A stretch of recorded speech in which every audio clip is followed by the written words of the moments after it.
Hey, it's a biblical economics entry. I haven't done this in a while. Um, so today's entry is going to be about the subject of unequally yoked together with unbelievers in the workplace, 2 Corinthians 6, and 1 Corinthians 5, people who are sexually immoral.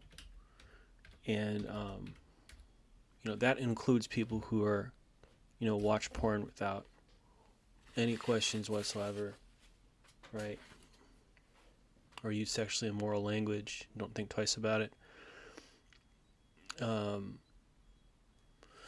so it says in now usually people read marriage into this, but I don't believe it's even talking about that necessarily. I think it's talking about friendships and also working because in 2 Corinthians 6:14 it says, "Do not be yoked together with unbelievers."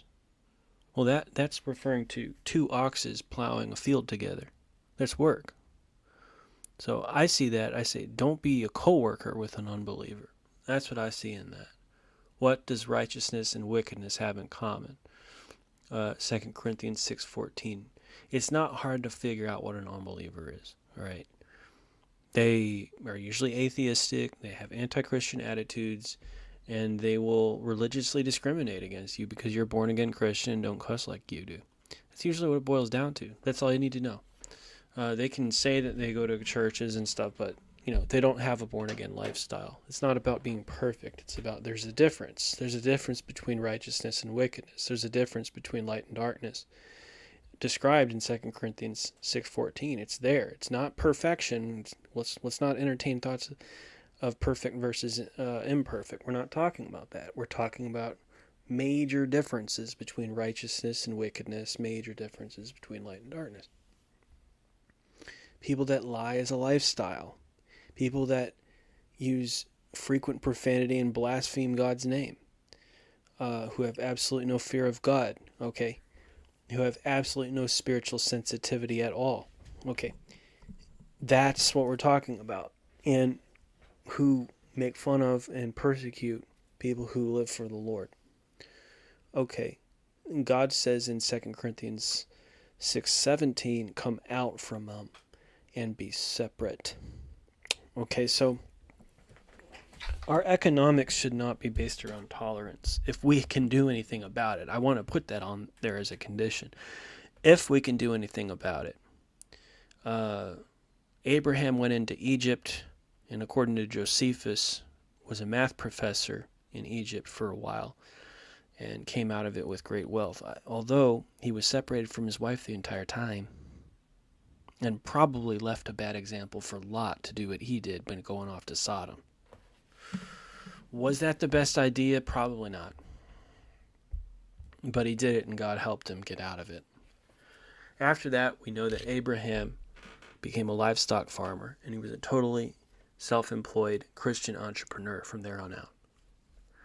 So I think that Abraham's life can teach us a really important lesson here.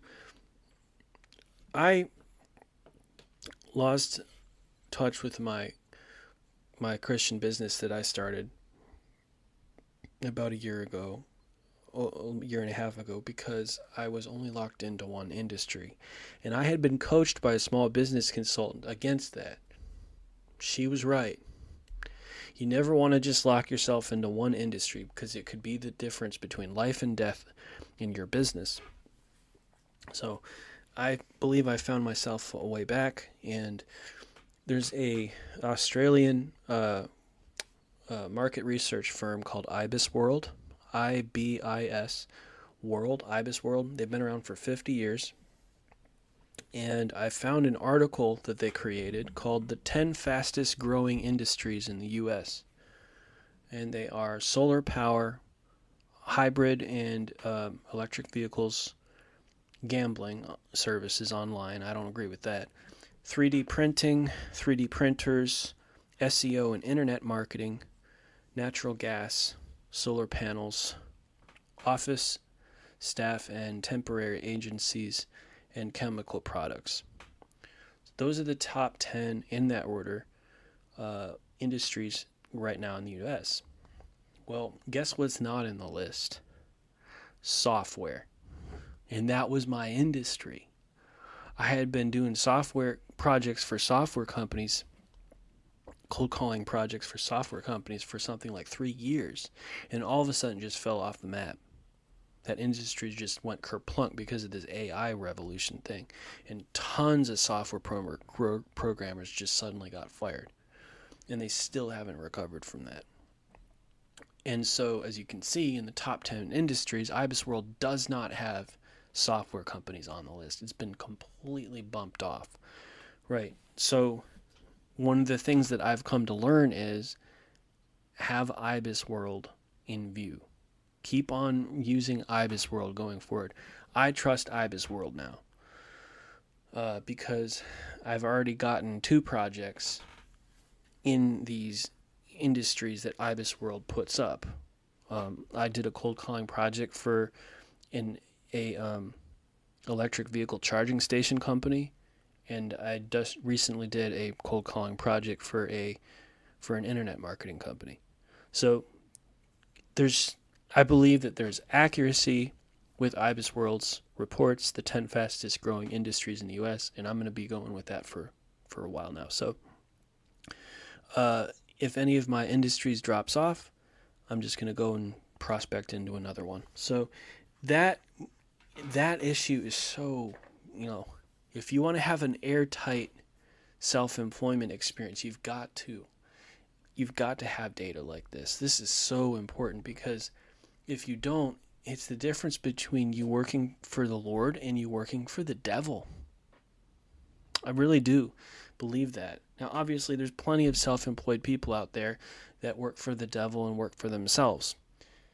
I'm talking about Christian self-employment. And you're putting yourself in an Abrahamic and in a Lot type situation if you only work in one industry.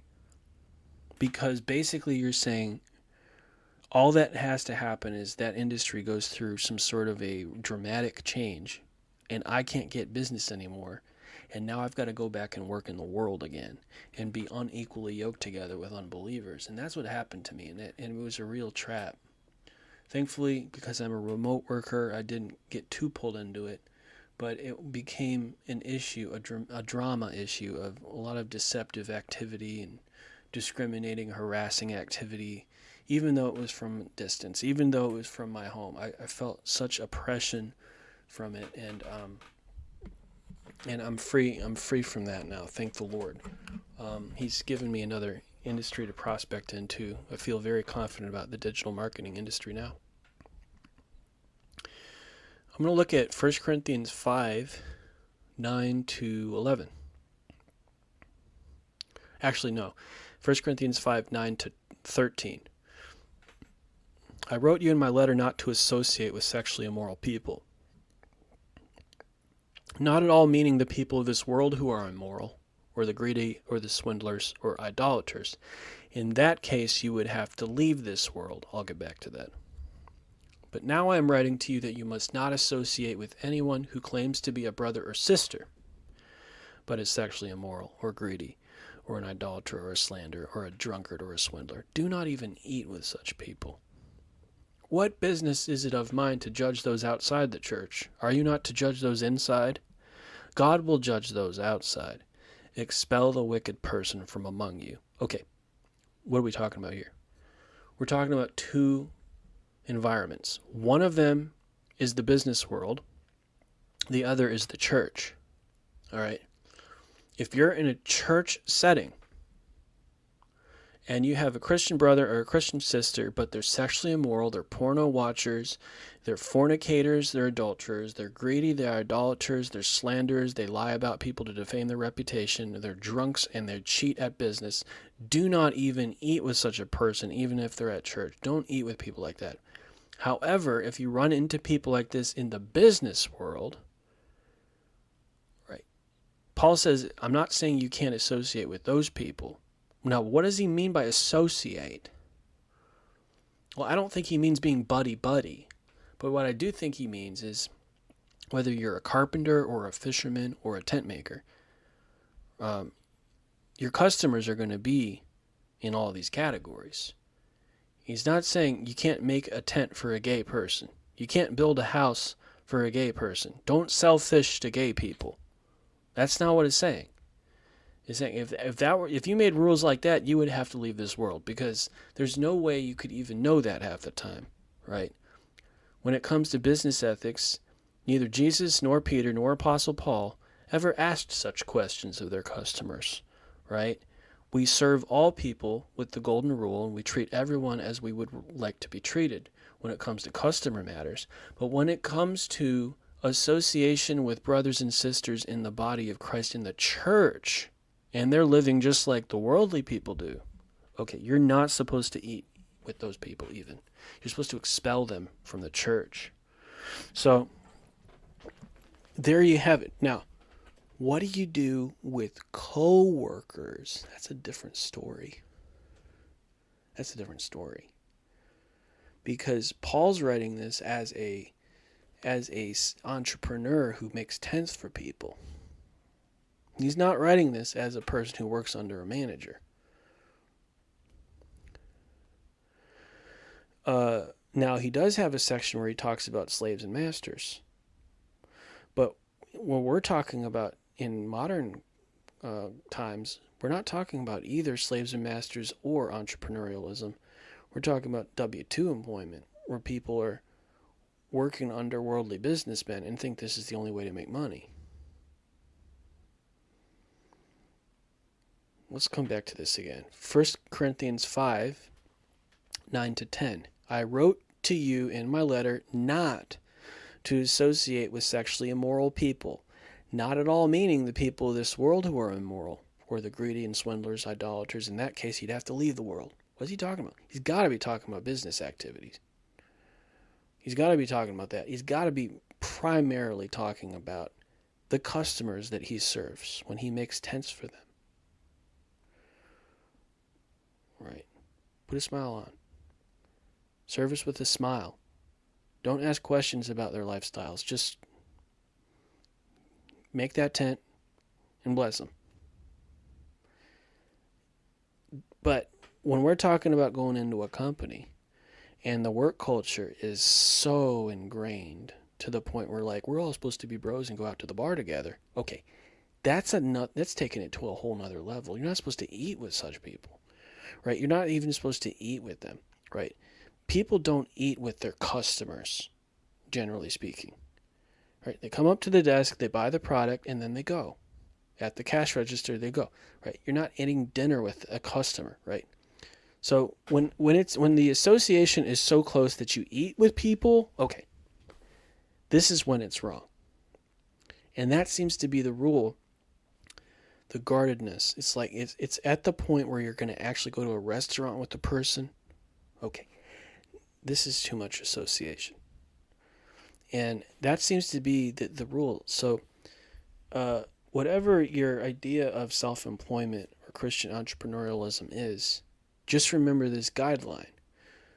Don't ever be involved in associations, relations, or friendships with customers that involves eating dinner with people who are sexually immoral, greedy, swindlers, idolaters. Don't do it. Don't ever do it. Whatever your business situation, arrangement, angle is, don't do that.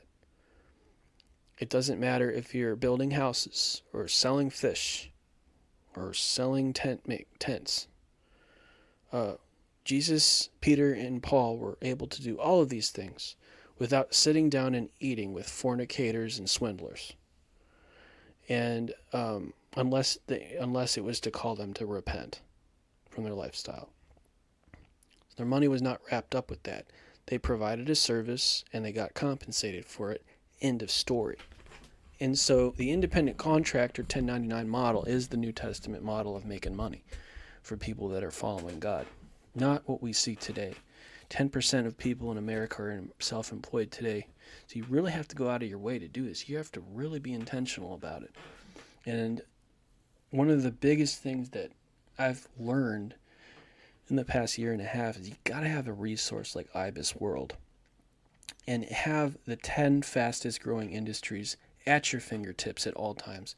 Because if your customer base all of a sudden goes kerplunk, it's most likely because, not the economy, but because your industry is going through something weird and you need to try another one. God bless out there. This is John with WesleyGospel.com.